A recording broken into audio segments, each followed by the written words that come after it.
How to read an FDD in 10 minutes or less without losing your mind. An FDD is a required document for every registered franchise in the United States. It's required by the Federal Trade Commission. In this document, everything needs to be backed up, and a franchise is legally required to report accurate information. And if they don't, they get in massive legal trouble. This is what makes franchising so great, is that you have an actual disclosure document that the company is legally bound by to be truthful, which helps you get past a lot of the issues that I see in the entrepreneurial space where people try to buy maybe a licensing agreement or some type of business in a box or some type of hype machine of some online business you can do or start. And there's no requirements for the numbers that whoever's selling you on it to be accurate, and they're not legally liable if they just completely lie to you. So this is where it becomes very important that we not only have this regulation in this industry, but then it also allows you, when you learn how to go through a franchise disclosure document, how to find out what the truth is and where to dig deeper when evaluating opportunities. My name is Keith Kepner. I'm not only a franchisor, but I'm also a franchise consultant, meaning that I help people do this every single day and get hooked up with brands that not only align with their lifestyle goals, but also their financial goals. Because at the end of the day, this is a financial investment. It shouldn't be something that's only done on feeling. Largely, feeling should be the last thing. The first thing should be, do the numbers even make sense? Because in a business, if the numbers don't make sense, just like with maybe the numbers with your blood work or what have you, you know that poor health is going to be inevitable. And in this situation, poor financial health and 10 years of being locked in a franchise agreement and struggling, as opposed to if you would have gone through the information and understood it or worked with someone that did, you could have made a better decision. Ignorance is not bliss. Ignorance is struggle and sometimes death. Now, with a franchise disclosure document, there's many items. It's hundreds of pages, and at over 4,000 registered franchises currently in the United States. Good luck going through all of that. That is a lot of reading for anybody, even if you have a law degree. When we look at this hefty document, most everything is boilerplate, meaning you look at as many as I've looked at, it's the same information in item 1, 2, 3, 4, and onward. There's only a few items that you need to look at in order to truly evaluate the opportunity. The first one is the item 7. So this is the initial startup, and this is lined out so you understand where the money's going. How much is the franchise fee that you pay to the franchisor? What are the other payments you do in order to get your business open? And then in this number is a range of how little or how much it would cost to start up, which is very important because this gives you an accurate picture of what your threshold investment would be. And then therefore, you know how well you're going to do as you go. Because let's say the next item I'm going to talk about doesn't line up with item 7, you may be in trouble. So the item 7 is going to give you that range. Like I said, the franchise is legally required to have this information be accurate within this range. If you end up having a situation where you fall out of this range, I haven't seen it happen, I'm sure it maybe has happened, then it's the franchisor that's going to have to answer to this and not yourself. So it gives you an accurate picture and a breakdown piece by piece. And with most item 7s, there's actually a section there that is baked in, which is initial startup. That's one thing you want to look for, initial cash on hand. A good franchise in that initial startup evaluation will include you having 10, 20, 30, sometimes as much as $50,000 cash on hand, because in business, profit is only a theory, right? It's a theoretical balance sheet at the end of the day, and you can't pay your bills or pay yourself with numbers on a spreadsheet. Cash on hand is the oxygen. It's what you are either going to suffocate or thrive with or without. Having cash on hand is essential, and that's where with every good franchise I've ever worked with, in that startup evaluation in item 7, there is a liquid capital estimate that ensures that you have that money that's just set aside that you have to spend with unforeseen circumstances, because unforeseen things happen all the time. You lose employees, something breaks, you have to fix it. Cash on hand, essential, no matter what type of business it is. Now, like I said, item 7 is very important, but it's only important when you understand the next item I'm going to talk about, which is item 19. This is the income disclosure section, where you get to see the performance of franchise locations. And right here, I'm going to say, red flag, over half of the franchises out there do not have anything in their item 19. Now, why do you think that is? Do you think it's because the numbers are so amazing that they don't want to get people too excited? Or do you think that the numbers are probably so underwhelming that they're afraid that it would turn people off. It's probably the latter. If a franchise is not reporting its numbers in some fashion in the item 19, I recommend you walk away. Now, in the item 19, though, there's a few things that you need to look at. What's the top line performance, of course, because then therefore that's going to be suggestive of how quick your payback period is with your initial investment that is stated in item 7. But then also, what is the net margin of the business? Because then that's where the rubber meets the road of you knowing that on average, again, nothing is a guarantee and no business is a guarantee. And anyone that tells you it is being untruthful with you. But it gives you a good estimate, a good idea of what your payback period will be for your initial investment from the item 7. So therefore, you know when you can actually start paying yourself. Most businesses, the owner doesn't pay themselves for many, many, many, many, many years. And that's where with a good franchise concept, you can condense this timeline down. And also because of the systems and everything else that's built in and baked in with the franchise and the support, you have a much higher likelihood of success over 3 years, over 5 years, and over 10 years. And then lastly, when you look to resell or maybe renew, but let's just say you want to exit out of it after 10 years, you built a great business, your opportunity to resell and an evaluation on a franchise location for resale is much higher than a one-off business that doesn't have that backing. In the item 19, go through it, see if there's at least top line performance, which can give you an idea and you can math out some of the other costs depending on what the industry averages are. But of course, the better franchises break down COGS, labor, everything else that goes into operating the business. So therefore, they'll either present a net margin there or you're able to calculate it on your own. Or the last way to do this is as you step down the process of maybe deciding if a franchise is a good fit for you, get the opportunity to talk to a franchisee or two to understand what their experience is like. Now, I went through a few different brands that are pretty well performing in a few different industries. Some are excellent, some not so much. And I ran it through and categorized them based off of what your performance would look like.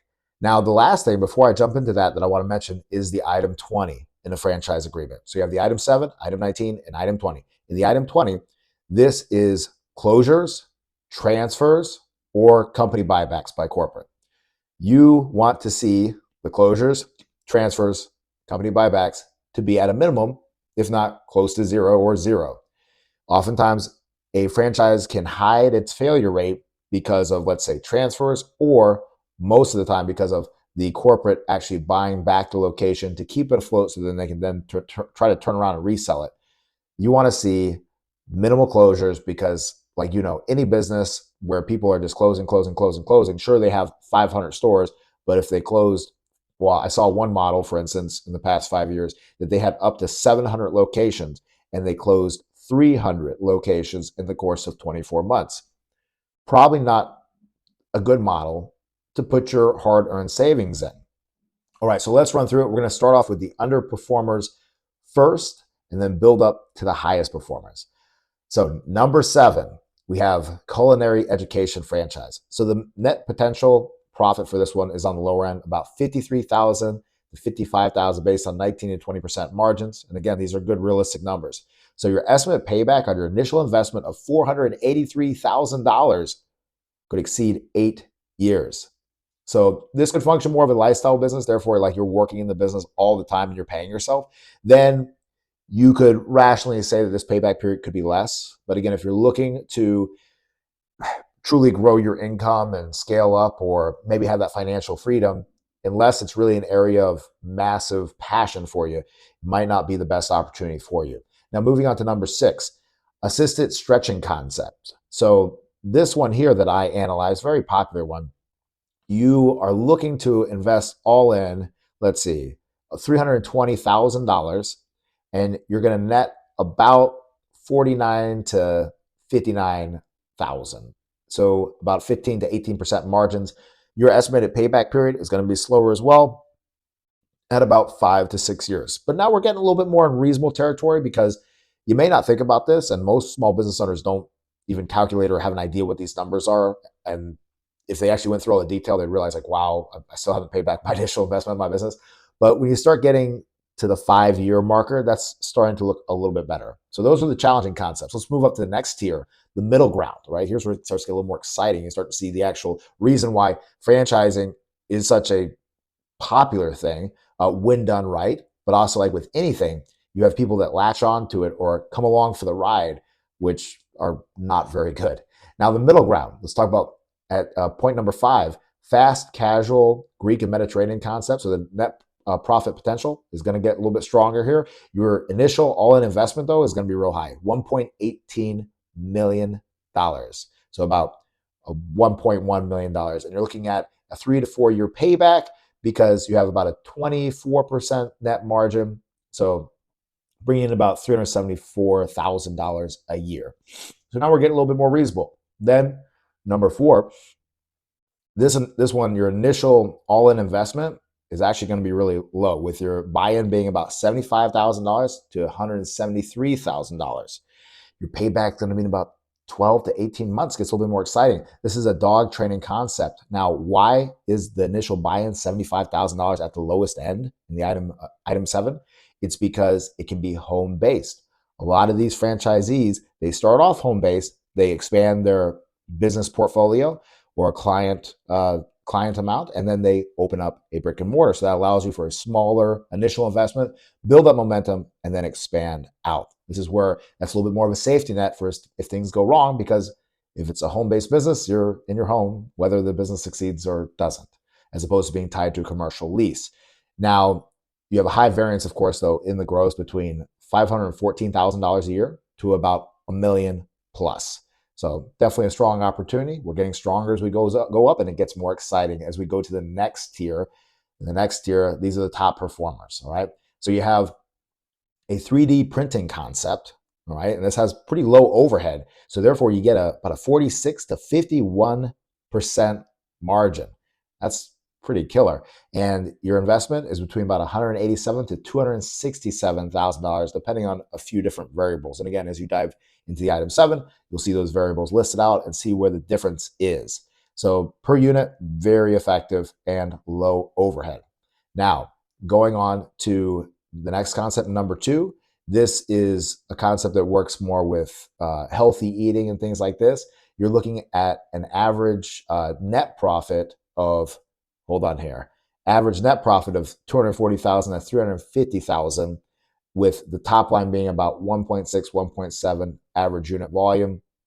So you're operating at around 20 or so percent margins, good business. And with this one, your initial payback period would be 24, 30 months, sometimes less. Your initial all-in investment is about $300,000 at the low end, about $750,000 at the higher end, but nothing goes beyond those numbers. So at an average unit volume of 1.6, 1.7, you have your net margins around 18, 20 or so percent. So therefore, you're putting in your pocket $250,000 to $350,000. You're paying that thing, safe to say, 2 or at least less than 3 years. Now, number 1, the top tier performer here.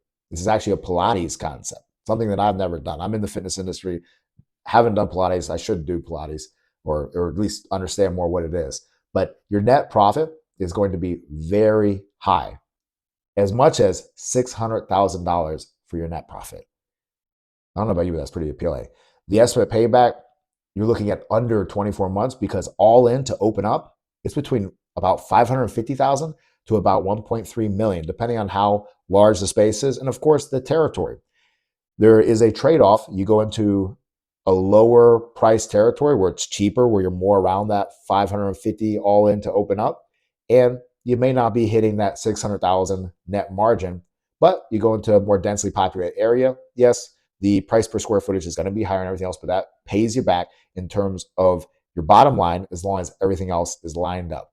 So with an average of between the lowest being 287,000 net margin to the highest being as much as $600,000 net margin, imagine if you just had one location, or if you scaled to multiple locations, because you're able to do that with this model. If you want to learn more about these brands, click on the link below, send me an email, fill out the form. Let's book a quick time to chat, because these are some great concepts. And as you saw, some concepts that, at least for some people watching, wouldn't be a very good fit at all. My name is Keith Kepner. Hope you have an awesome day, and good luck on your journey to becoming your own boss.